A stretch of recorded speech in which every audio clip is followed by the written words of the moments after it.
The November rain hammered Pine Ridge Station as Marcus Sullivan hurried toward the platform, late for his bus to Salem. The small Oregon mountain town's old train station now served mainly as a bus stop, its weathered wooden benches holding memories of busier times. As Marcus rounded the corner, he stopped short. A woman sat hunched on the far bench, long brown hair hiding her face, wearing a thin jacket against the November chill.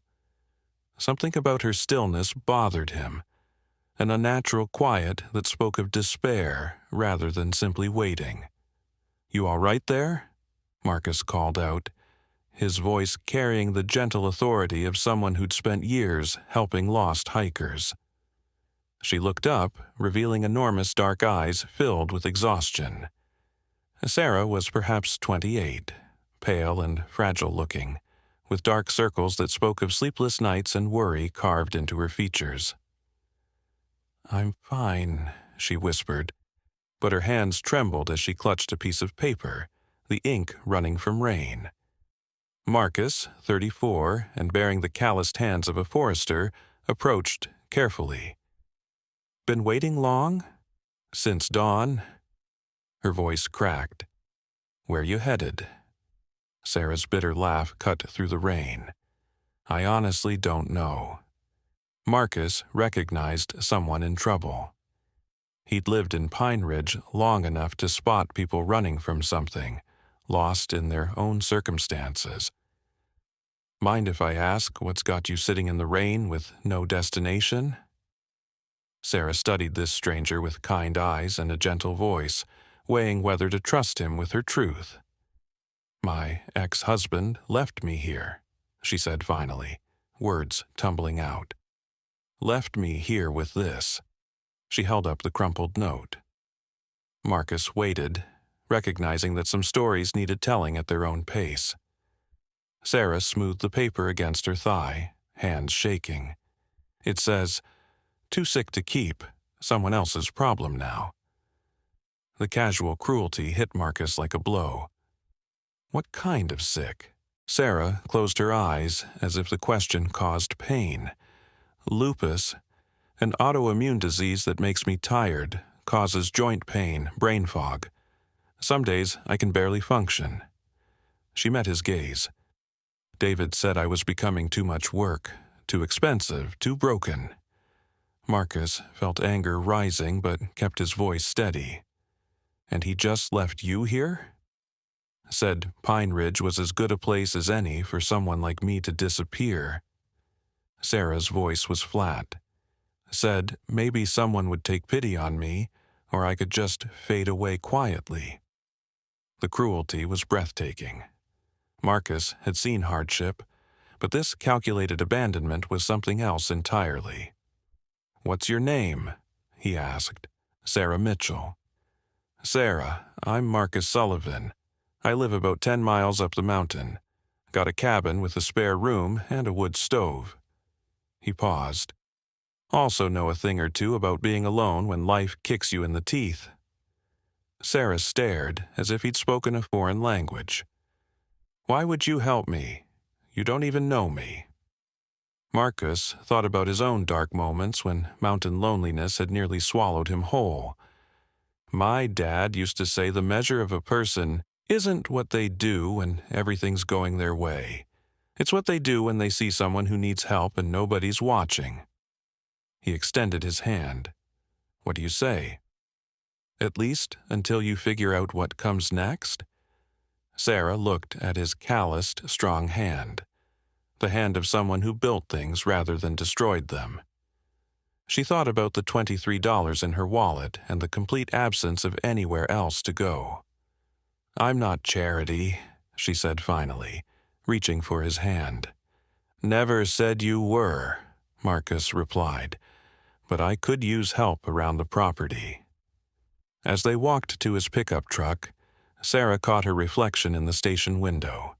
She looked like a ghost of herself, but walking beside this stranger who'd offered kindness without asking for anything in return, she felt something she hadn't experienced in months, a tiny spark of hope. Sarah woke to splitting wood and morning light streaming through unfamiliar windows. For a moment she lay still, disoriented by the absence of city noise. Then yesterday's events flooded back, and she sat up carefully, testing her body for morning stiffness. Surprisingly, she felt better than she had in weeks. Through the window, she saw Marcus splitting logs, his movements efficient and rhythmic. An elderly golden retriever, Bear, supervised from a sunny patch.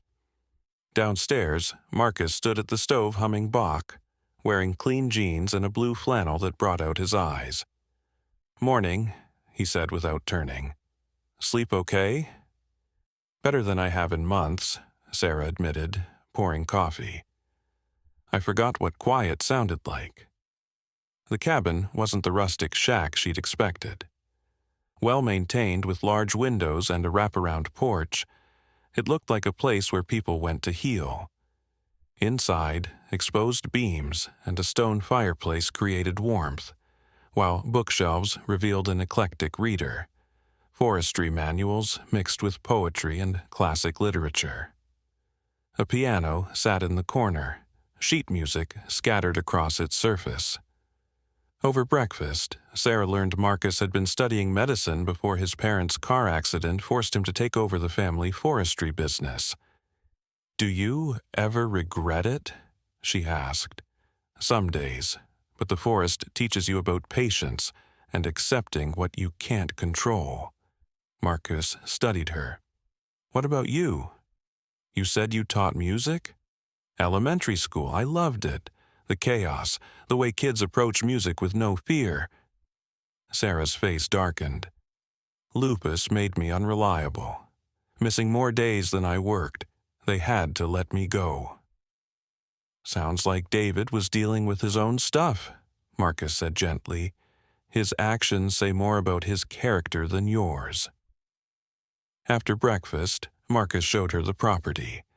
The workshop behind the cabin contained woodworking equipment and a half-finished drift boat. "You build boats?" Sarah asked, admiring the smooth hull. "Just for fun. My dad said working with wood was meditation for people who couldn't sit still." As they walked, Sarah gradually relaxed. The mountain air eased her constant anxiety, and Marcus's unhurried pace accommodated her careful movements. "What's that trail?" she asked, pointing to a path winding through trees. "Overlook about a half-mile up. Can see 3 mountain peaks on clear days." Sarah looked longingly at the trail. Before her diagnosis, she'd been an avid hiker. Now, even half a mile seemed daunting. "Maybe another day," she said quietly. "Trail's not going anywhere," Marcus replied casually. "When you're ready, I could use the company." The assumption that she'd be staying, that there would be future days, sent hope fluttering through Sarah's chest. They were heading back when Sarah stopped abruptly, hand pressed to her chest, breathing shallow. "Just need a minute," she gasped, lowering herself onto a tree stump. "My heart rate spikes sometimes." Marcus crouched beside her, voice calm. "Take your time. Breathe slowly." Sarah expected alarm or frustration, David's default responses. Instead, Marcus simply waited patiently, as if this was perfectly normal. "Better?" he asked when her color returned. "Sorry, I don't apologize for something you can't control. My mom used to do that too, apologize for being sick." That afternoon, while Marcus worked on correspondence, Sarah explored the bookshelves and found herself drawn to the piano. She pressed middle C, the clear note ringing through the cabin. "Feel free to play," Marcus called. She started with a simple Bach minuet, fingers stiff at first but gradually finding their way. The music filled the cabin, bright and crystalline, and Sarah felt a piece of herself she'd thought lost beginning to reawaken. "That's beautiful," Marcus said from the doorway, watching her face transform. Sarah looked up, surprised by tears on her cheeks. "I'd forgotten how much I missed it." Piano's here whenever you want it."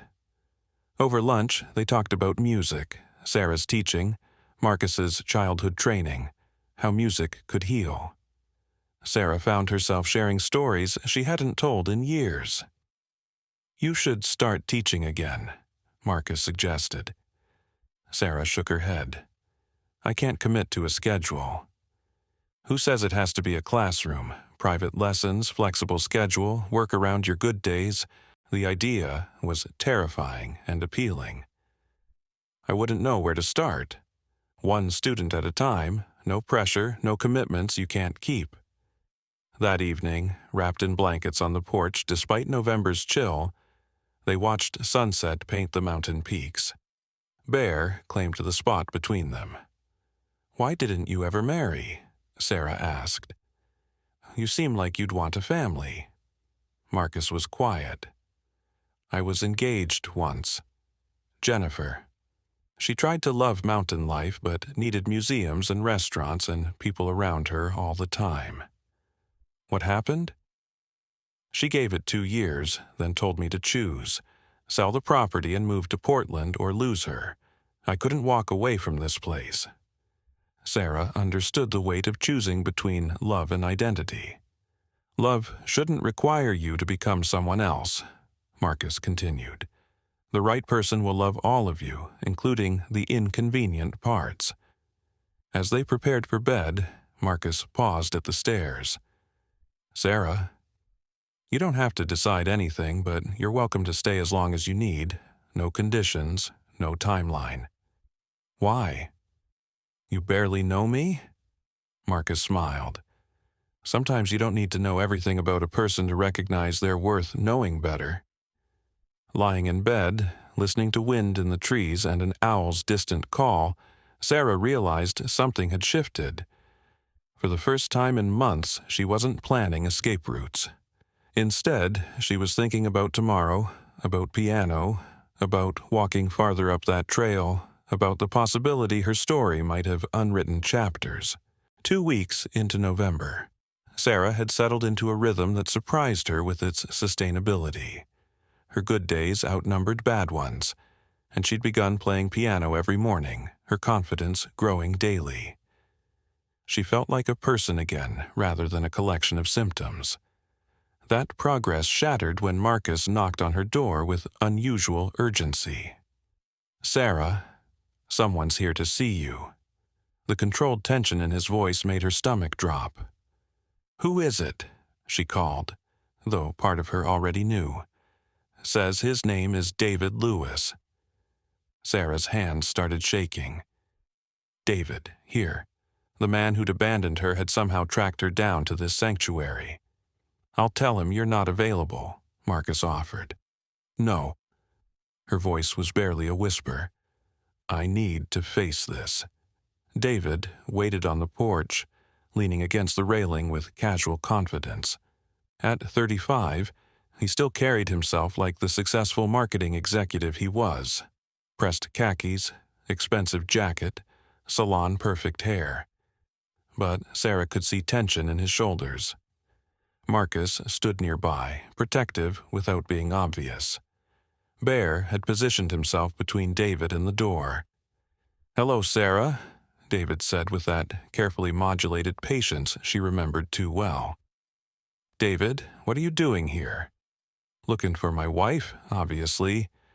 "Ex-wife," Marcus interjected quietly. David's gaze shifted to Marcus with obvious irritation. "And you are." "Marcus Sullivan, this is my property." David took in Marcus's flannel and work boots with disdain. "I see Sarah's found someone new to take care of her." The casual cruelty hit like a slap, dragging Sarah back into the mindset that had nearly destroyed her. "That's enough," Marcus warned. "It's okay," Sarah said, stepping onto the porch, though it absolutely wasn't. David's expression softened into concerned mask. "I want to help you." "You're sick, Sarah. You need proper medical care, not this." He gestured dismissively at the cabin. "I'm getting better here." "Are you? Really? You look thin, tired. Are you even taking medication regularly? Sarah felt herself shrinking, 2 weeks of progress evaporating. She was thin. She had been forgetting pills. Maybe she was fooling herself. Sarah takes her medication, Marcus said firmly. I make sure of it. David's laugh was harsh. And your medical qualifications are… David, stop, Sarah said weakly. I'm here because I'm worried. We both made mistakes, said things we didn't mean. David moved closer, voice dropping to once intimate tones. But I never stopped caring.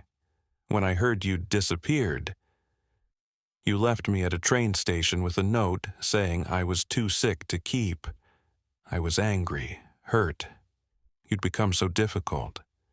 The medical bills, canceled plans, the way you disappear into episodes where you couldn't even carry on a conversation. Sarah felt familiar guilt rising. The canceled dinners, the cut-short vacation, the mounting bills. So you decided to abandon her? Marcus cut through her spiral. Instead of learning about her condition, you dumped her like garbage. You don't understand, David snapped. You haven't lived with it day after day, watching someone you love disappear into their illness. Maybe, Marcus said quietly, you fell in love with an idea of who you thought she should be, instead of who she actually was. David's mask slipped, revealing frustration and resentment. Don't lecture me about my marriage. I know enough. When someone you claim to love gets sick, you support them. You don't make them feel like a burden. Sarah watched the exchange with growing clarity. For months, David had convinced her that her illness made her unlovable. But seeing him now, hearing how he spoke about her as if she weren't there, she began understanding what Marcus meant. David's actions reflected his character, not hers. Sarah, David said with renewed urgency, come home with me. We can work this out. Get you back to doctor. Patel, try new treatments. You don't belong out here with some stranger. For a moment, Sarah wavered. The offer was familiar. Doctors who understood her condition, insurance, security. But then she looked at Marcus, who watched with quiet faith in her ability to choose for herself. In his eyes, she saw none of David's impatience or frustration, just steady support. No, Sarah said quietly. What? I said, no, I'm not coming with you. Her voice grew stronger. This isn't about medical care. This is about you feeling guilty and wanting to fix it on your terms. David's face flushed. You're making a mistake. This fantasy, he gestured at the cabin, at Marcus, isn't real. What happens when he gets tired of playing nursemaid? That's not going to happen, Marcus said simply. And even if it did, Sarah's strong enough to handle whatever comes next. Strength? She can barely get through a day without falling apart. She survived being abandoned by someone who claimed to love her, Marcus replied, voice hard as granite. She picked herself up and started rebuilding. If that's not strength, I don't know what is. Sarah felt something shift, shame and self-doubt loosening. Marcus wasn't seeing her limitations, he was seeing her resilience. You need to leave, she said firmly. Sarah, please, now. She stepped toward the cabin door. You made your choice when you left me at that station. I'm making mine now. David stared as if trying to reconcile this assertive woman with the broken person he'd abandoned. Finally, he shook his head in disgust. Fine, but when this falls apart, don't come crying to me. You're damaged goods, Sarah. Instead of crushing impact, Sarah felt unexpected pity. This man, who'd seemed so confident, was revealing himself as small and cruel. Goodbye, David, she said quietly. After David's car disappeared, Sarah sank onto the porch steps, shaking with confrontation's aftermath. You okay? Marcus asked. I think so, Maybe better than okay. She looked up at him. Did you mean what you said about being lucky? Every word, even with medical bills and unpredictable episodes, especially because of all that. Those things don't define you. They're just part of your story. And your story includes kindness and talent and strength your ex-husband was too small to appreciate. That afternoon, Sarah had her worst lupus flare in months. Whether stress-triggered or the disease's unpredictable nature, she found herself bedridden with a severe joint pain. Marcus proved himself through actions louder than declarations. He brought meals, helped her to the bathroom when her knees wouldn't support her, sat reading aloud when pain made sleep impossible. He did it all without complaint, without martyred sighs, without making her feel burdensome. "Why are you doing this?" Sarah asked on the second day. Marcus looked up from Mary Oliver poems. "Because you need help and I can provide it. It's not complicated. I'm scared," she admitted, "of letting myself believe this is real, of trusting you won't change your mind." Marcus closed the book, moving his chair closer. "Sarah, I'm not going anywhere. Not because you're sick, not because you're well. I'm here because I choose to be, and I'll keep choosing for as long as you'll have me." As her flare subsided, Sarah found herself testing Marcus's patience, leaving messes, forgetting medications, having emotional moments from nowhere. Each time she braced for frustrated correction. Instead, Marcus simply adapted. Gentle reminders, wordless cleanup, holding her through unexplained tears. His consistency chipped away at defensive walls around her heart. One evening by the fire, Sarah voiced her haunting question. What if I never get significantly better? What if this is as good as it gets? Marcus fed another log to the flames. Then this is perfect. This, you, here, sharing meals and music and quiet evenings, this is enough. More than enough. You really mean that? I've never meant anything more. That night, for the first time since diagnosis, Sarah wasn't calculating how long she could stay. Instead, she was thinking about the future. Piano lessons, walking mountain trails in spring, building a life with someone who saw her as whole rather than broken. Spring arrived late in the Oregon mountains, but when it came in early April, it brought transformation that mirrored Sarah's journey. Snow melted, revealing wildflower carpets and bright new growth. Standing on the cabin porch, breathing pine-scented air, Sarah marveled at how different the world looked from those dark November days. 5 months had passed since David's visit. Sarah had settled into mountain life with contentment that still surprised her. Her health had stabilized, not cured, but managed with consistency that allowed planning beyond one day. More importantly, she'd begun seeing lupus as just one part of her story rather than the defining chapter. "Ready for this?" Marcus asked, emerging with a backpack. Sarah looked up at the trail to the mountain overlook, the same path she'd gazed at longingly during her first week, when half a mile seemed impossible. Today, after months of gradually building strength, she was finally making the climb. "More than ready," she said, heart pounding with excitement and nerves. They set off at a pace accommodating Sarah's need to move carefully without making her feel invalid. Marcus had learned to read her body language, recognizing subtle signs indicating when she needed rest. "Tell me about your first student," Marcus said as they navigated a steep section. Sarah smiled, knowing he was distracting her from physical challenge. Over winter, she'd begun teaching piano in the cabin's living room, first to an 8-year-old daughter of Marcus's business partner, then gradually adding students as word spread through Pine Ridge. Emma Richardson, 7 years old, convinced she had no musical talent because her brother kept telling her she sounded like a dying cat. And now? Now she's playing Bach minuets and asking about jazz piano. Her mother says Emma practices daily without being asked. As they climbed higher, Sarah thought about unexpected turns her life had taken. 6 months ago, she'd been abandoned and broken.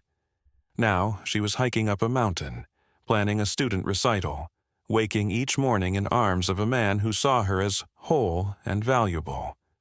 There, Marcus said as they rounded a bend, just ahead, the overlook opened like a revelation. 3 distinct mountain peaks rose against clear April sky, snow-covered summits gleaming in afternoon sun.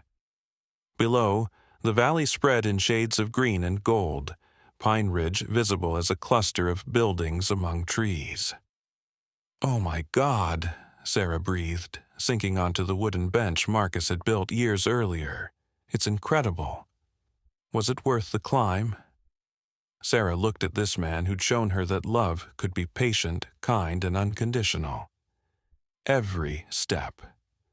They sat sharing water and trail mix while taking in vast beauty. Sarah felt profound accomplishment, not just for the physical climb, but for the longer journey bringing her to this moment. "I have something to tell you," she said eventually. "Good something or concerning something?" "Good, I think." Sarah pulled a folded letter from her jacket. "Pine Ridge Elementary called yesterday. They're looking for a part-time music teacher for fall." Marcus's face lit up. "That's wonderful. Are you applying?" "Already did. Mailed the application this morning." Her voice mixed excitement and terror. "Only 3 days a week, and they'll work around my health needs, but still, going back to a classroom after everything." "You're not the same person who left that Seattle classroom," Marcus said gently. "You're stronger now, more aware of your limits and better at advocating for yourself." "There's something else," Sarah said, voice dropping to whisper.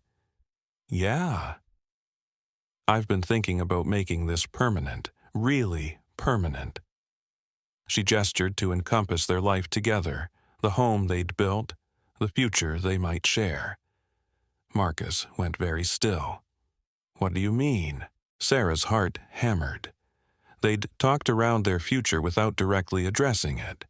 They shared bed, morning routine, a life resembling marriage in everything but name. "I mean, I want to stay, not as a guest or refugee, but as your partner, if you'll have me." Marcus was quiet so long Sarah began panicking. Had she misread the situation? "Sarah," Marcus said, voice thick with emotion, "I've been waiting for you to be ready to hear this. I love you. Not because you need rescuing, not from pity, but because you're brilliant and kind and strong and you make my life infinitely better just by being in it." Sarah felt tears spilling. Even with the lupus, all the complications and limitations? "Especially with all that.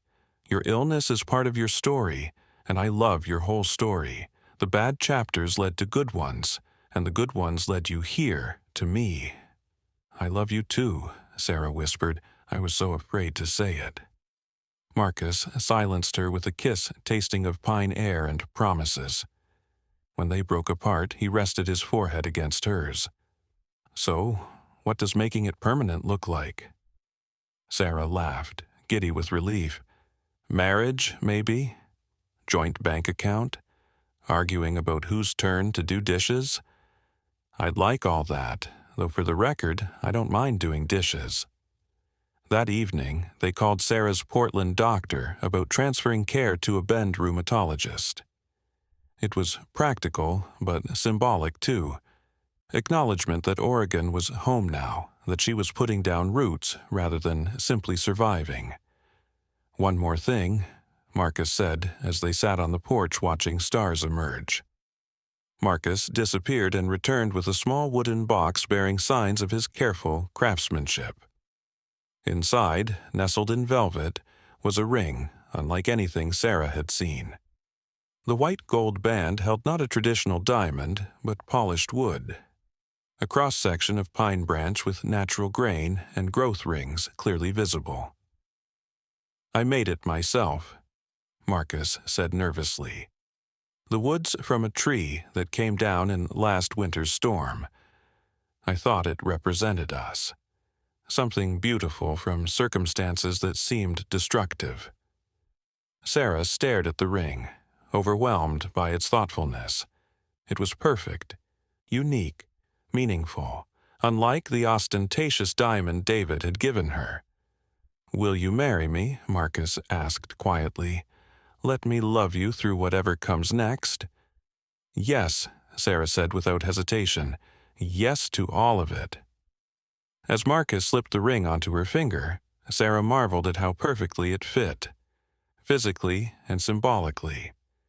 This wasn't about rescue, it was about two people choosing to build a life together with full knowledge of each other's strengths and vulnerabilities.